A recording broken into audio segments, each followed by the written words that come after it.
नमस्कार मंडळी. ज्या उत्साहाने आपण आपल्या लाडक्या बाप्पांचं स्वागत केलेलं आहे त्याचप्रमाणे आपण त्यांचं विसर्जन देखील करणार आहोत. तर विसर्जन करताना तुम्ही कुठली पद्धत यूज करणार आहे त्याच्यावर सर्व काही अवलंबून असणार आहे. एक चांगला इंजिनियर म्हणून म्हणा किंवा एक या देशाचा नागरिक म्हणून म्हणा, तुमची एक नैतिक जबाबदारी अशी असते की तुम्ही ज्या ठिकाणी बाप्पांचं विसर्जन करणार आहात त्या ठिकाणी तुम्हाला पर्यावरणाचा हा विचार करणे खूप गरजेचे असते. त्यामुळे तुम्हाला पर्यावरण हे लक्षात घेऊनच बाप्पांचं विसर्जन करायचं आहे. कारण की आपल्या इथे आपण हिंदू संस्कृतीमध्ये म्हणत असतो अतिथी देवो भव. जेव्हा आपल्या इथे कोणी पाहुणा येतो तेव्हा आपण त्यांचा आदराने स्वागत करत असतो, बट जेव्हा आपण त्यांचा निरोप घेतो तेव्हा देखील आदराने आपण त्यांचा निरोप घेत असतो.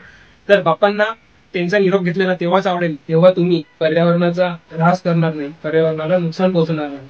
त्यामुळे आपण बाप्पांचं विसर्जन करायला जाताना प्लास्टिक किंवा पॉलिथिनचा उपयोग हे करायचा नाही आहे.